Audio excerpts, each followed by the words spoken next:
6 గ్యారెంటీల పరిస్థితి ఎట్లా ఉంది? ఎట్లా ఇంప్లిమెంట్ చేస్తున్నారు అసలు? 6 గ్యారెంటీలు అమలు చేసినామని చెప్పేసి ఈరోజు కాంగ్రెస్ ప్రభుత్వం ప్రయత్నం చేస్తూ ఉంది, చెప్తా ఉంది. కానీ 6 గ్యారెంటీలు ఎక్కడ కూడా ఇంప్లిమెంట్ కావట్లేదు. కేవలం ఒకే ఒకటి ఫ్రీ బస్ మాత్రమే ఈరోజు రాష్ట్రంలో ప్రజలందరికీ, మహిళలందరికీ కూడా ఉపయోగపడుతూ ఉంది. అది కూడా బస్సులలో ఈరోజు కొట్టుకునేటటువంటి పరిస్థితి ఈరోజు ఏర్పడుతూ ఉంది. ఇంకా ముఖ్యంగా ఇప్పుడు గ్యాస్ కానీ ఆ గ్యాస్ డబ్బులు కూడా వచ్చేటటువంటి పరిస్థితి లేదు. కేవలం కొంతమందికి మాత్రమే ఈరోజు సబ్సిడీ డబ్బులు వస్తున్నాయి తప్ప అందరికీ ఎవరికి కూడా కస్టమర్లకు ఎవరికి కూడా రావట్లేదు. అట్లాగే తర్వాత పెన్షన్ ఇస్తామని చెప్పారు. పెన్షన్ కూడా సమయానికి ఇవ్వట్లేదు. కొత్తగా పెన్షన్లు ఇస్తామని చెప్పేసి ఇప్పటికీ ఏ ఒక్కరికి ఇచ్చినటువంటి పరిస్థితి లేదు. కాంగ్రెస్ ప్రభుత్వం వచ్చిన తర్వాత ఒక్కరికి కూడా ఇచ్చింది లేదు. గతంలో ప్రభుత్వం ఇచ్చినటువంటి పెన్షన్లనే ఈరోజు పెంచి ఇస్తామని చెప్పారు. ఆ పెంచినటువంటి పరిస్థితి కూడా లేదు. అట్లా అదే మాదిరిగా ఇప్పుడు ఈ పేదలందరికీ కూడా ఇందిరమ్మ ఇండ్లు ఇస్తామని చెప్పారు. కేవలం ఈరోజు స్థలం ఉన్నటువంటి వాళ్ళకు మాత్రమే ఈరోజు 5 లక్షలు ఇచ్చి కట్టిస్తూ ఉన్నారు. ఇంకా వేలాది మంది ఇప్పటికీ ప్రభుత్వం ఎప్పుడు ఇస్తుందా అని చెప్పేసి ఎదురు చూస్తూ ఉన్నారు. వాళ్ళందరికీ కూడా ప్రభుత్వం తక్షణమే ప్రభుత్వ స్థలాలు చాలా ఉన్నాయి, వాటిల్లో ఇందిరమ్మ ఇల్లు కట్టించి వాళ్ళందరికీ కూడా ఇవ్వాలని, అదే మాదిరిగా ఈరోజు కట్టినటువంటి డబుల్ బెడ్రూమ్ ఇండ్లన్నీ కూడా పడవబడుతూ ఉన్నాయి. అక్కడ ఆ ఇండ్లన్నీ కూడా ఈరోజు ప్రయోజనం లేకుండా మరి ఇతర కార్యకలాపాలకు వినియోగిస్తూ ఉన్నారు.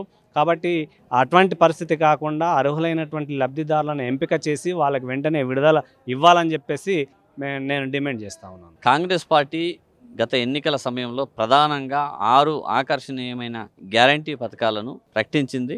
మేము ఎట్టి పరిస్థితులలో అమలు చేస్తాం అధికారంలోకి వస్తే అని చెప్పేసి మాట్లాడారు. కాంగ్రెస్ పార్టీని విశ్వసించారు ప్రజలు. ముఖ్యంగా అప్పటి కేసీఆర్ సర్కారు అనేక హామీలు ఇచ్చి అధికారంలోకి వచ్చింది. ముఖ్యంగా విద్యార్థుల్ని, నిరుద్యోగుల్ని మోసం చేసింది, ప్రజల్ని మోసం చేసింది.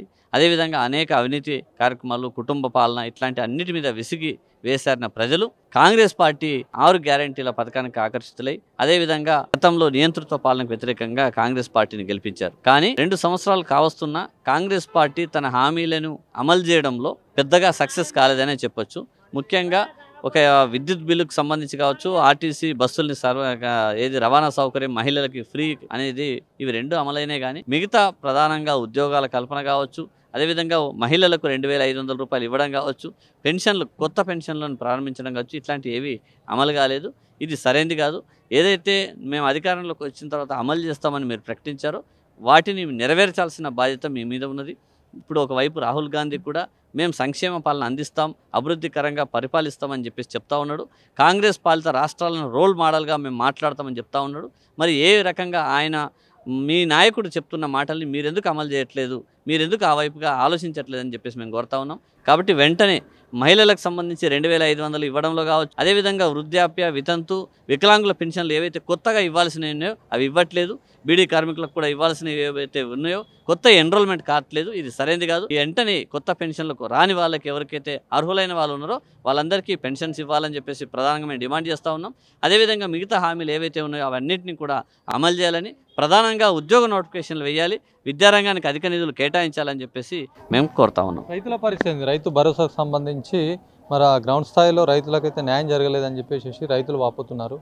ఎట్లా చూడాలి? అంటే ప్రధానంగా రైతులకు సంబంధించి ఏదైతే సబ్సిడీ కానీ బోనస్ కానీ ఇవ్వట్లేదని ప్రతిపక్షాలు చెప్తా ఉన్నాయి. అందుతున్నాయని చెప్పేసి కొంతమంది రైతులు అంటున్నారు, కొంతమంది మాకు అందట్లేదని చెప్పేసి చెప్తా ఉన్నారు. అయితే నిన్న మొన్న నుంచే ఈ బోనస్ డబ్బులు పడతాయని చెప్పేసి చెప్తున్నారు. ఇది కొంచెం అటు ఇటుగా అయినా అమలవుతా ఉన్నది. దీన్ని మనం అట్లనే చూడాలి.